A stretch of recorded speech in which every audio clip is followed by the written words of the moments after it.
Conor McGregor! You gotta come back and fight somebody! I'll see you at the top! Surprise, surprise, motherfucker! The king is back! What is up, everyone? TUF Hang is back. This is our third episode of the season. MMAfighting.com's instant reaction show to season 31 of The Ultimate Fighter. I am one of your co-hosts, Alexander K. Lee, as always, joined by the wonderful GC, Conner Burks. Let's go. Tough times in the Still wearing McGregor the jersey. household there. Dude, I'm not taking it off so long. You don't have to wear it every week. I paid $100 for this, man. When am I going to wear it once this season is over? Other than when I'm going to hoop at the rec courts, like I got to get the mileage out of this. I've gotten a few tweets off with it. I wear it on the MMA Hour. I mean, I'm going to make sure I get my money's worth, despite our team being 0-3 so far. I was going to say, you better hope things turn around in the show. Otherwise, folks are going to be busting your chops pretty hard down at the pickup. But and of course, our producer extraordinaire, Casey Lang, is also joining us. There he is. TUF super fan.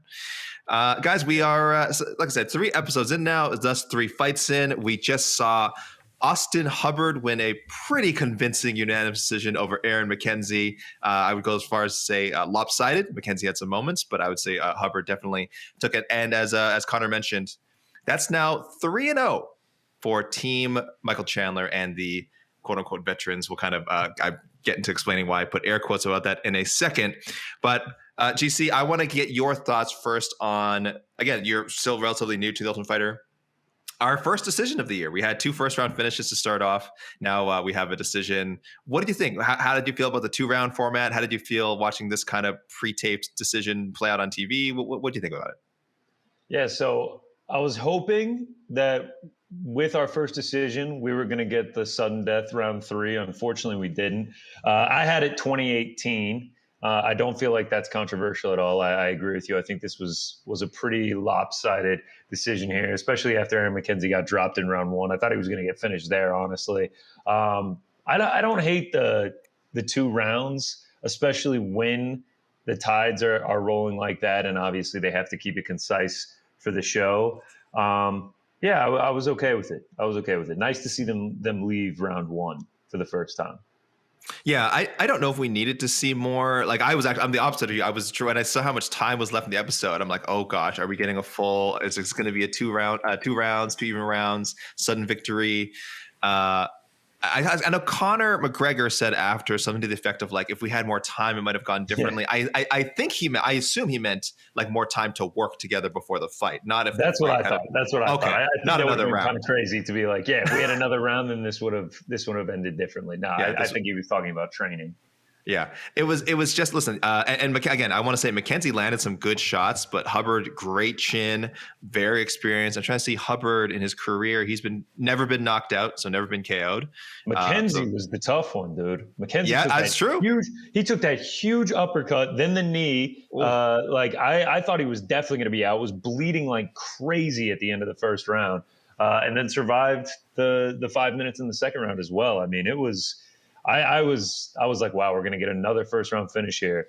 And I don't like to cheat with like how much time is left. Like you can kind of get a sense of what was happening. I thought he was going to, when Hubbard was on top, I thought he was about to finish him in the first round. And then we were going to get into some drama with the Timur Valiev fight that got mentioned at the very end. Cause the whole episode from like 10 minutes on, I was wondering, I was like, all right, well, what are we doing with that Timur fight? Like, are we going to mention that or no?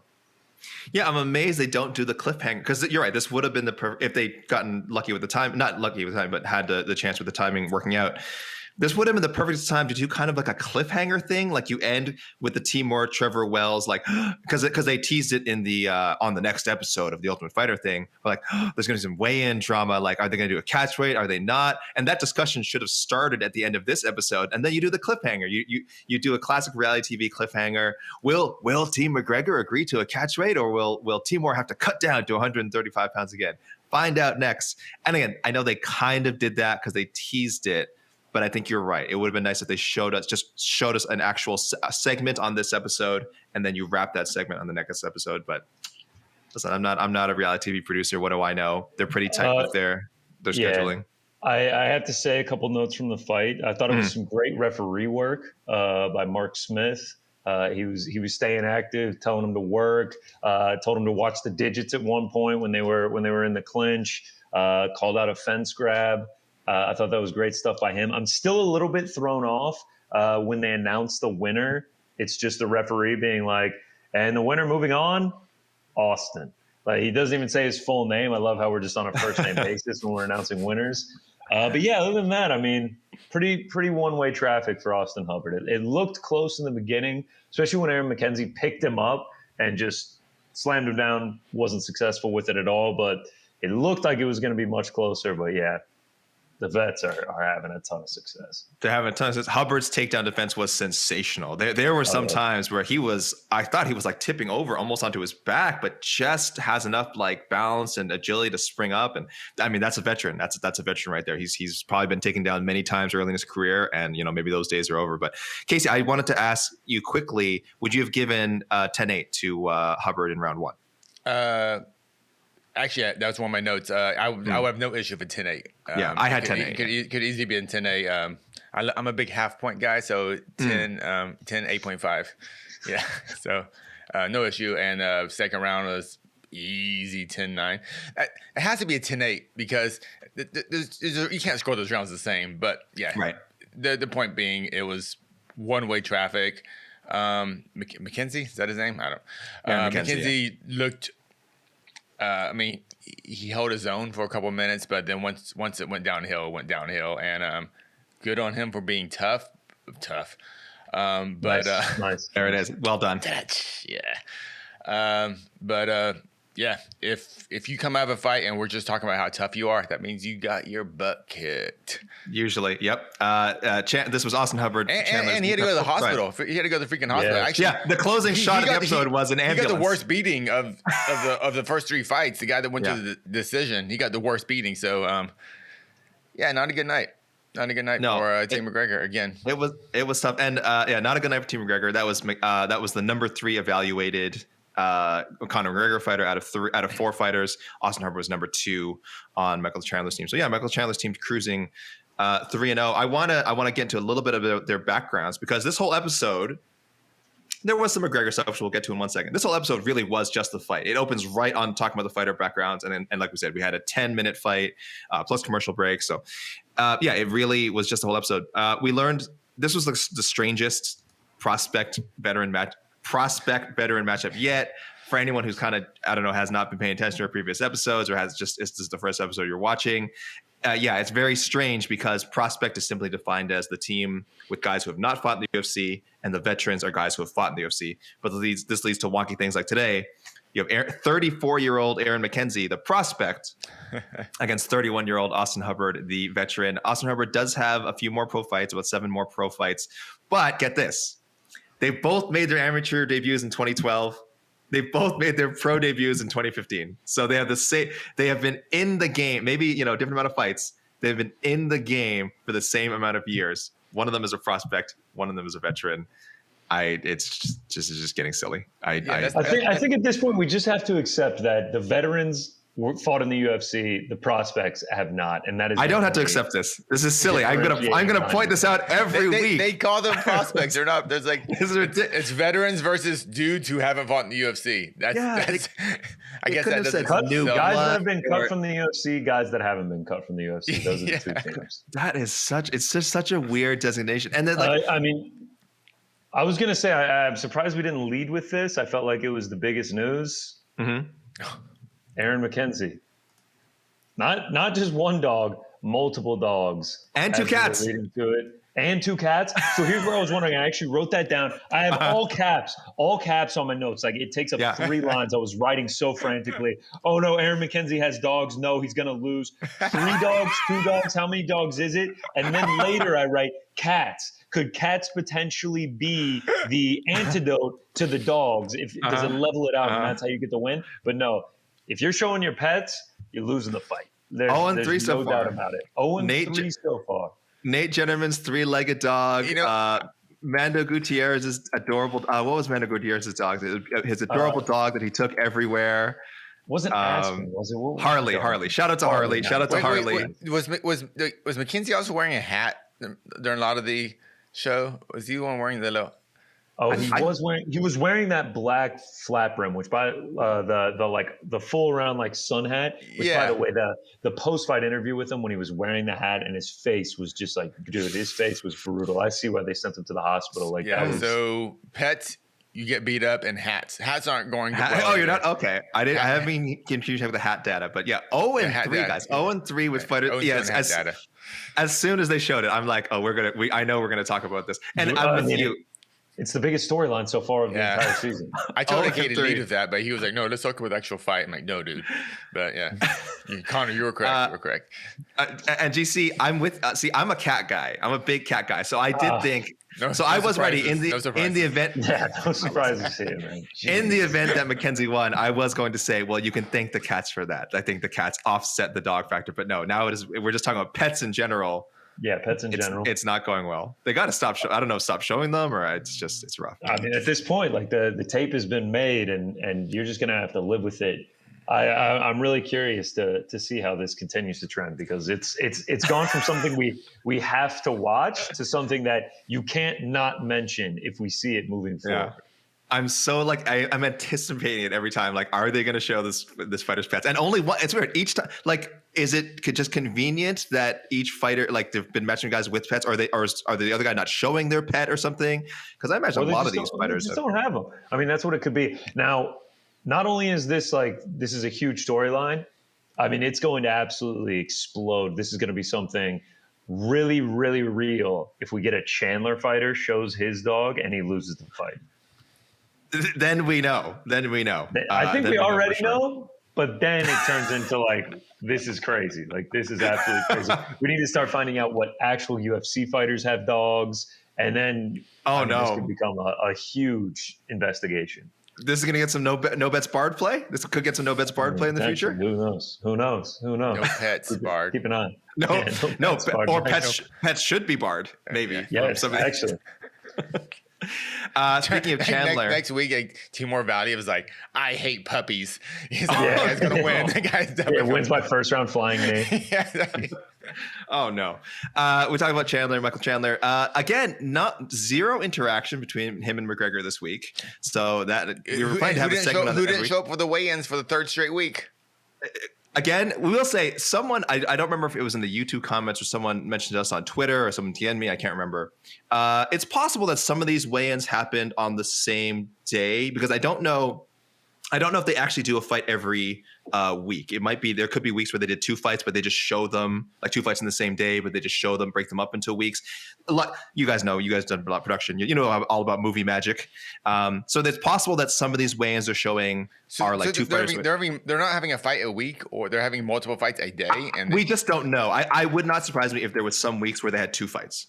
I'm not going to lie. Yeah. I'm not going to lie. If I'm not mistaken, McGregor was wearing the same suit as he was during the Lando Venata fight. Right. Mando fight. Yeah. Mando. Yeah. Yes. Yeah. Did I say Lando Venata? Lando Venata. Yeah. He'll be on the next Ultimate Fighter. He'll be on the next Ultimate Fighter season. Don't worry about that. Sorry. The Mando fight. If I'm not mistaken, it was the same suit. McGregor is not the type of guy to wear the same suit, especially during one season of TUF. Also, this is besides the point, but I've just been kind of interested in the timeline. They showed a clip of the fighters watching the UFC fights. They were watching Jordan Wright versus Zach Pauga, which took place on February 18th. That kind of gives us an idea of when this was happening. Also, Mackenzie was jogging on the treadmill right before he left, and you could hear in the background countdown for UFC 284. So this was all going down in February. It looks like they were leaving maybe the first week of February. Then we were already getting into the fights, mid-February. So I am under the belief that these are not one fight a week, that they are doing multiple fights in a single day. Yes. Yeah, they have to be. They have to be. So we don't know. It does look like, since we've seen three fights already, I would think they haven't done three fights in a day. So McGregor probably has missed more than one weigh-in, but I don't know if it's three weigh-ins. I don't know if it's one weigh-in. I would guess at least two, but we'll see going forward. I have to wonder now, was this part of his contract that he doesn't have to do it, and also that they're also don't make a storyline out of it? Again, I'm just speculating. Who knows? Maybe by episode 4. Part of his contract was not to actually coach. Or it's the weigh-ins. What kind of coaching can you do at the weigh-ins, Casey? Whatever. Michael Chandler is there. he wasn't Yes. jumping into the cage between the rounds. Like Michael Chandler, as soon as round 2 ended, jumped Yes. in and was just like, You- just in case, man, just in case. Oh, we don't know, yeah. we don't know the By the story. way, like Yeah. the way they're doing with Conor, kind of this roving coach. Yeah. that is completely like Well, illegal. Like the coaches have to stay in the corner, and so McKenzie has his coaches in his corner, and then an extra coach in a very expensive suit, Yes. moving around the octagon. Yeah, GC yelling- mentioned And they're this last still week. 0-3. Yeah. GC mentioned this. I think he mentioned this last week. Yelling He's loudly. doing. Yeah, he's doing like he's at BKFC, like he's yelling at Eddie Alvarez or something. Like he's just like he's in the audience, not actually part of the coaching team.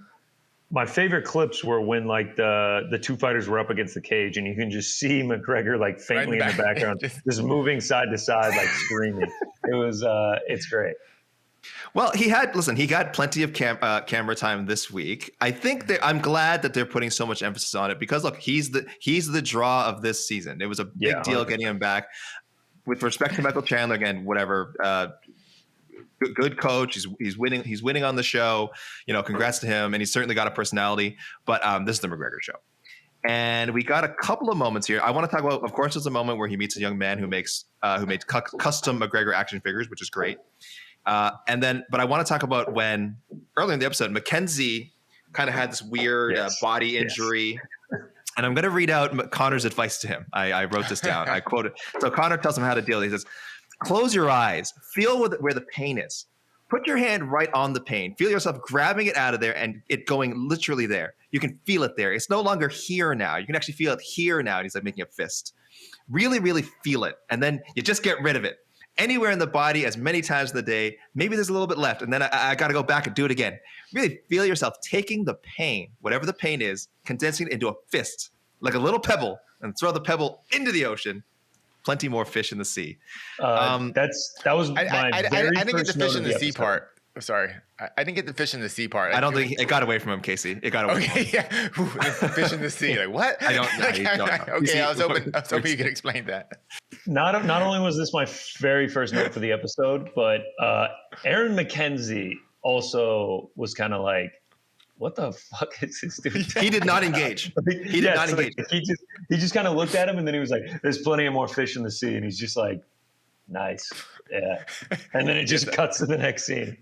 It was a little awkward. It was a little awkward. And again, if you're McKenzie, you're like, I'm in serious pain here, bro. Just let me. I just need to kind of go. I'm gonna go to see the doctor. You know, whoever the on-site doctor. I'm definitely gonna try it next time I have any sort of pain. I'm gonna channel McGregor and I'm gonna try and take it out. Pebble, fishing in the sea. I am gonna give it a try, see if it works. McKenzie. That's just the way his ribs look, because when they first showed it, I thought we were about to lose another fight because I thought one of his ribs was like actually protruding out. Like I was pretty worried for a second there, but I guess that is actually just how his ribs look. Yeah. So hey, listen, we asked for Conor, we got Conor. It was just like last week, we liked him giving the advice. Which was again all over the place, kind of the scattered advice, which I think if you listen to like parts of it, it sounds like it makes sense, but then when you put it all together, you're like, what is this guy talking about? But yes, that's McGregor One style. quick thing I thought was weird too at the beginning when they were actually showing some coaching, which I liked, but they were showing coaching that had no actual. It didn't connect to the actual fight. They extensively went to here's how you catch a low kick and then counter. So I was like, ooh, this is foreshadowing. He's gonna catch one of Hubbard's low kicks and pop him. There was none of that. It's just all right, cool. We're doing a drill. I thought they were foreshadowing as well. I'm actually kind of glad that they weren't foreshadowing, because last week one of the fighters predicted, or maybe it was 2 weeks ago, one of the fighters predicted that the Chandler fighter would win by a flying knee, and then he ended up winning by a flying knee. Yeah, Lee Hammond. Yeah, that was cool. This week it was just a lot of this guy's really both guys are the same story. Oh, they're really, really, really tough, really well rounded. It's got a lot of heart. And I'm like, I don't think this is foreshadowing any. Well, I mean, we saw Mackenzie's heart. Before I get to the second Conor segment, actually, Casey, while we're talking about some of the training and sort of the grappling, I want to get the undefeated fighter insight. I saw Hubbard using a cravat a lot to counter some of Mackenzie's like grappling attempts against the fence, and also on the ground. Because you're trying to kind of open him up on the ground using. I don't see a cravat a lot in MMA, or maybe I'm just not paying attention. Did you notice that? Is that something you practice a lot? The cravat? I mean, there's lots of wall drills you can do. I just thought when I was just watching this, okay, they expect McKenzie to do a lot of wall wrestling and try to take him down. So that it looks like that was primarily their 1 week training camp for this guy. That's pretty much all I took from that. I just haven't seen that often in the UFC. Maybe I'm just not noticing.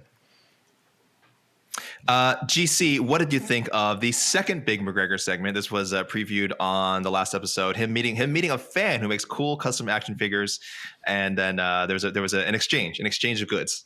You might say. What did you think? The exchange of goods was, impressive. To pull out a wad of hundreds that large from your, I believe, was he wearing sweatpants at the time? That was huge. Pull that out of your pocket is, that's just like big baller moves. You have officially made it. The kid's reaction, like his mouth just completely just jaw on the floor was great.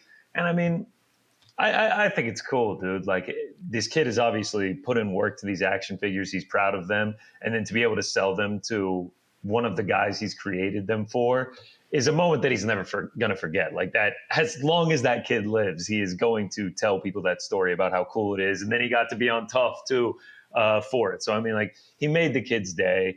He made the kid some money. And honestly, it seemed like McGregor was like really happy with the action figures. Like he was talking like pretty passionately about him. He was really excited to bring him back to his kid. If you can see right above me here, this McGregor pillow, when he came in studio for the MMA hour, we had one of these, and he was just like, Ariel was like, you can have it if you want. He's like, really? Like, really, can I have it? Like, I'm seeing my kids tomorrow. They would love this. I would absolutely love to bring it back to them. And he took it, and then, like, he's posting pictures of it, like, getting onto the private jet with him and everything. And he took it back all the way to his kids. So, like, I actually believe this is something that, like, he loves giving his kids, like, cool toys. It's hilarious that they're always of him. So I thought it was a cool moment, man. Make the kids' day, make McGregor happy, make McGregor's kids happy. It was a nice little touch. Yeah, I think it seemed genuine enough. And like you, young Samuel Romero had two McGregor figures. So you had the business. So you got the business on one side, and then fighter McGregor. There you go. Yeah, who's in the middle? That's Michael Chandler, dude. What are we doing here? Like, you can't tell that's Michael Chandler. Who do you think is in the middle? I actually cannot tell. Come on, man. Michael Chandler right here. There's my autographed jersey right there. You can see Iron Mike signed it for me. Oh, wow. Gosh. McGregor signed that one legit. Too. That's legit. Yeah, man. I'm pretty big on the TUF memorabilia, as you can see in my house. That's huge. Getting really off track here, I have to say, AK, this is the first time we've seen you in wherever you're at right now. I have to say, it looks great, man. I'm in plant daddy mode. Yeah, plant daddy. My girlfriend's plants. She's the one who takes care of them. It looks fantastic, man. It looks great. Beautiful. It looks like good vibes. It's very much good. Nicer than my brick wall and alcohol and pillows behind me. No, I got to get some prop up in the background, and then we'll be set. One more thing about the action figures. What was the third action figure? Did you guys see there's another action figure? No. Yeah, I Casey, did you see that? There was a third one. I know there were two McGregor ones. I missed the third one. There was two McGregors. At the end, they kind of showed all the figures. I assume Sam might have brought other fighters too, but we just saw the two McGregors. And then there's one in the middle. I think it was like a Matt Riddle, current WWE star and former UFC fighter Matt Riddle. He was on TUF, right? He was on The Ultimate Fighter, yes. The Matt Brown season.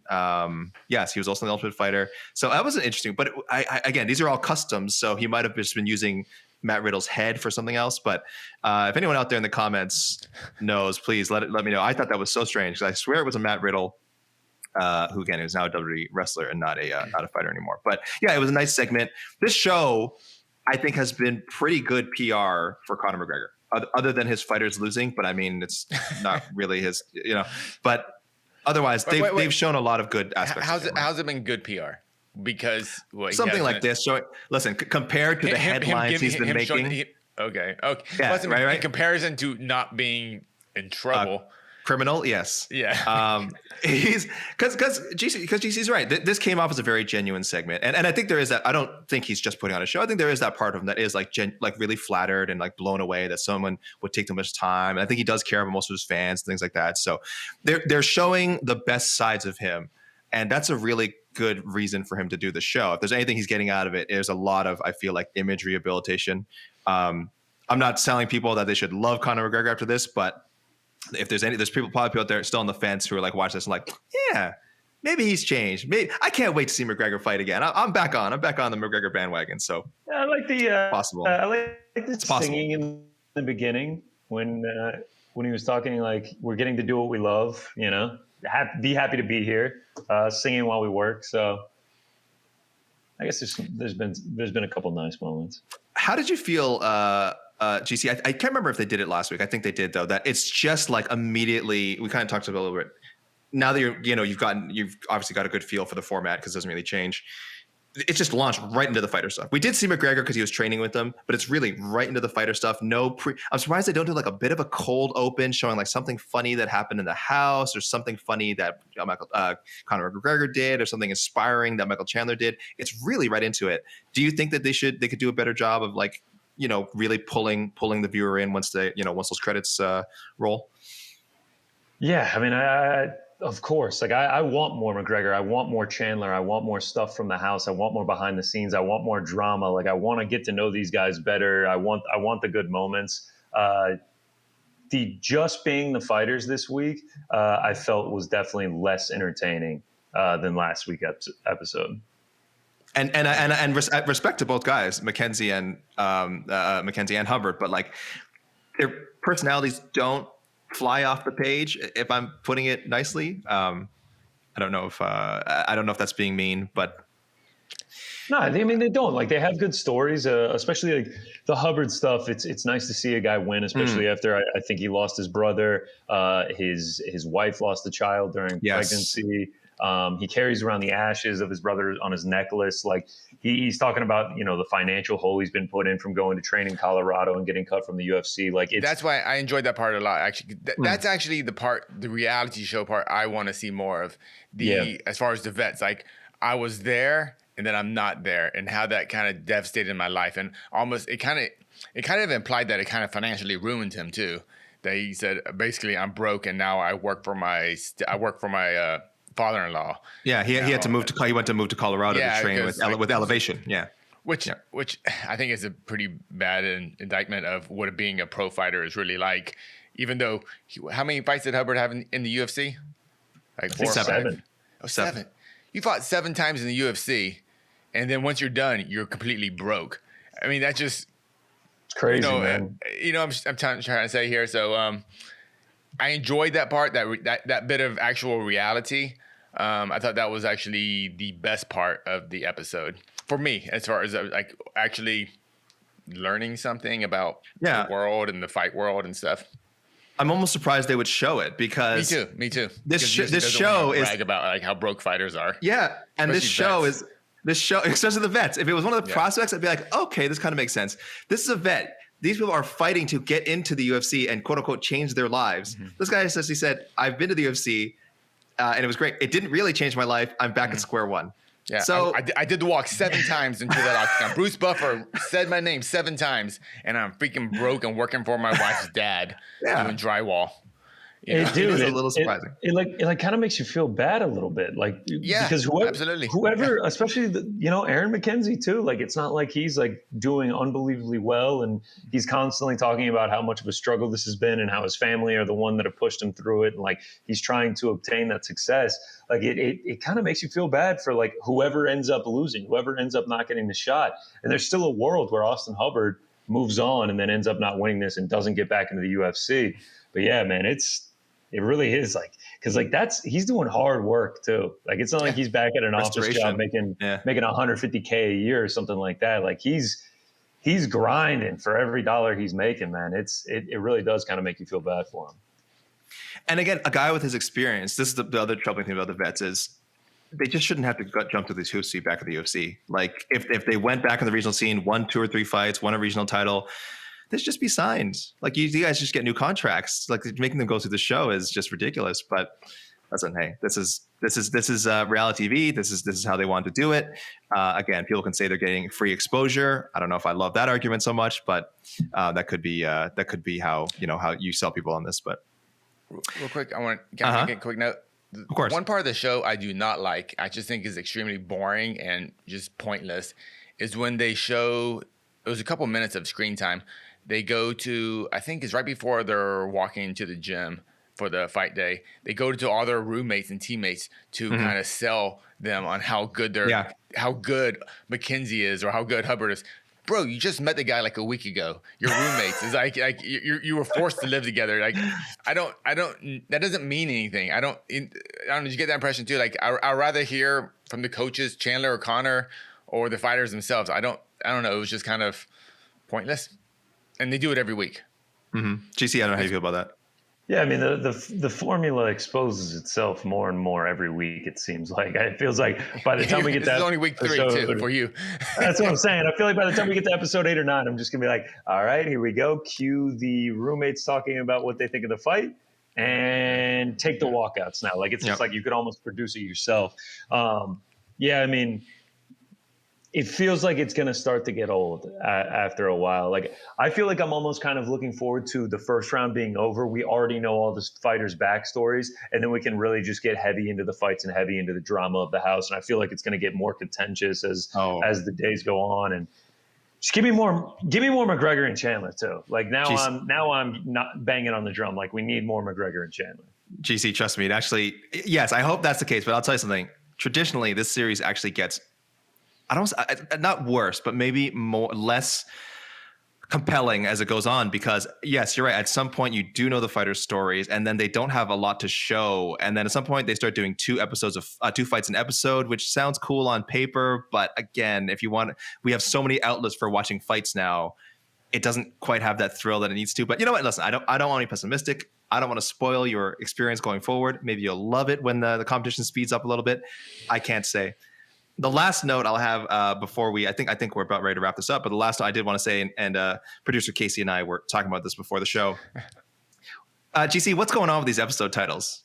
Because so if you look and see in the graphic, we've got the episode titles. I'm sure if you look up in your channel guide when you guys flip around on ESPN, you have the title there. It doesn't like show up in the actual episode, but this episode called "No Easy Path," following last week's "A Hefty Price to Pay." Why is this episode called this, GC? What do you think of these episode titles? What the hell is going on here? All right, so like episode 1 made sense. It was a notorious return. Perfect. I just feel like they're just grabbing like dramatic cliches at this point. Like a hefty price to pay almost made no sense. I really don't know what that meant. And then no easy path. I don't know either. I felt like a hefty price to pay should have been this week's episode because Conor paid like thousands of bucks for those toys. So that's one thing. How much do you think he paid? I saw at least a G. I think he gave the kid at least $1,000. I thought he eventually said, "How about 12 for you? 12 $100 bills." So 1,200. Yeah.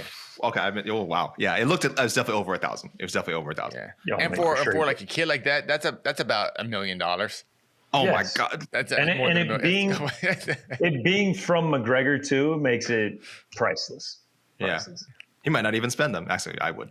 But yes, that was a hefty price to pay. But that is not the name of this week's episode. This was No Easy Path, which I just don't think specifically applies to anything regarding either fighter, anything that McGregor or Chandler did in this episode. I guess it's just, in general, to get back to the UFC, it is no easy path to get there in general. Yes. But I feel like that could be episode 4, 5, 6. I don't know. You could name it any episode. Any episode could be named No Easy Path. They should have been Fish in the Sea. Fish in the Sea would have been perfect. What a great name. If I would have saw that episode title, I'd be like, ooh, I got to find out why it's called Fish in the Sea. Yeah. I'm surprised they don't just take a McGregor quote, like something he said on the episode and use that as the episode title, right? I wish we were at a point where I was like, I want less McGregor and Chandler. What? Like I'm saying, like I wish there was so much. I wish they would knew what the draw of the show was. They were like shoving it down our throats, and I was like, less, please. I want to know more about the fighters. Well, listen, you got to tune in every week. That shove is coming. The shove, GC, is coming. You got to tune in. We're gonna get to that shove, baby. The shove is coming. I have one more note that I thought was interesting. GC, sorry, before you do that, I just want to say, Casey and I were one thing about the titles. We were joking, this used to be how like the UFC named events. They used to be like UFC 65, Bloodbath, and like it feels like these are unused. Like they have these sitting in a pile. Like let's just No Easy Path.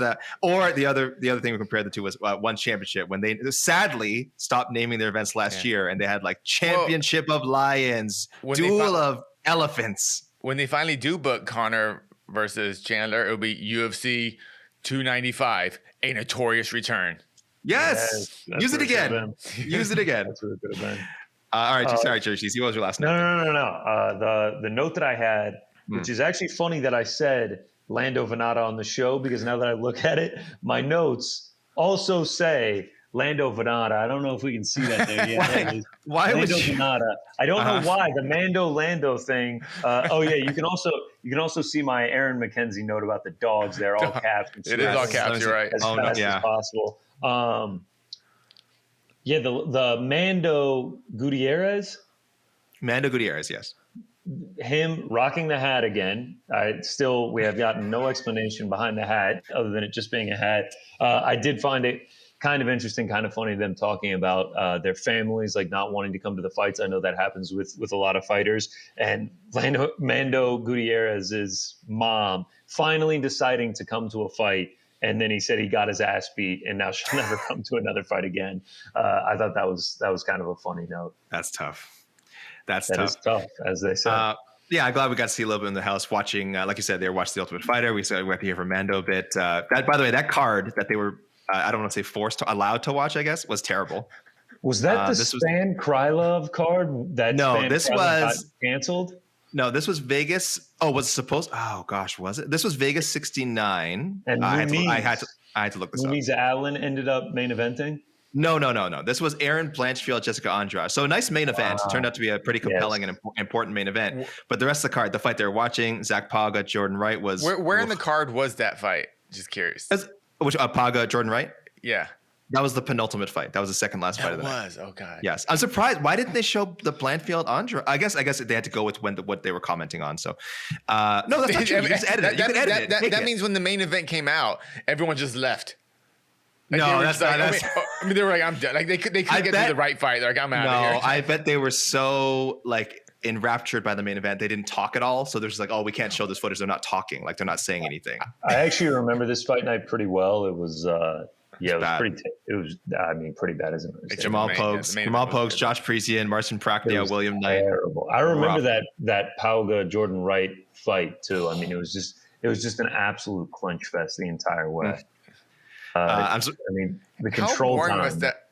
Like they have a week of whatever. I don't know how long of footage, how much time, how much they shoot in that house. But that was just weird. They just showed that fight. And then I don't know. It was just. I think they showed that because Zach Pauga was on The Ultimate Fighter. Yes. And they were like, "Oh, that was so inspirational." And then he went and fought Jordan Wright. He had 0 takedowns, but managed to get 9 minutes of control time. If you want to know anything about that fight. So bad. Listen, this is the toughest tournament in sports. All right, they call it that for a reason. And part of the toughest tournament is being forced to sit through it probably all 7 hours of that terrible fight night card. I feel I bet guys were like, "Oh, okay, so can I go work out? Can I go?" Like, no, we need footage of you guys watching the UFC and commenting the UFC. You do not get to No, I miss my family. Can I go to the washroom? Yes, one of our producers will go with you, and then you come right back. All right. So next week, guys, we are getting the Trevor Wells Timur Valiev fight. It looks like they're again. We mentioned they're teasing some sort of. Will it be a catch weight at 145? Will they just both have to cut down to 135 again? This was supposed to be the episode 2 fight, but based on the footage we're seeing, it does look like they're going to make the walk. So.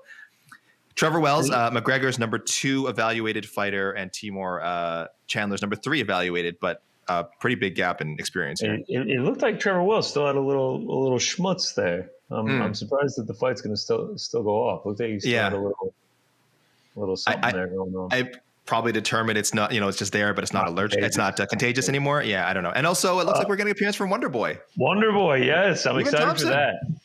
I'm looking forward to this. I'm excited for Tamir. I mean, he's one of the most anticipated fighters on this season. I'd love to see him get back in the UFC.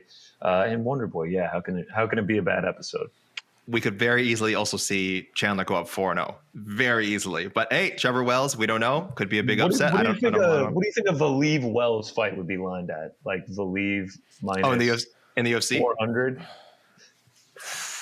Yeah, I'd be up there. Yeah. It feels like he'd be a minus 4, minus 5, easy. Yeah, very big favorite. Listen, at least we're getting a real. This is a real veteran prospect fight. Trevor Wells, 27 years old, 8-3. Timur Valiev, 33 years old, 18-3. 1 no contest. So there you go. TC, tall order for Trevor Wells. Do you want to change colors for a day? I wouldn't blame you. This might not be Listen, man, you're supposed to be rocking the red and gray for I don't have Chandler. an I'm rocking the best team. The best team in the business right here. Casey. The red and gray. Oh, sorry.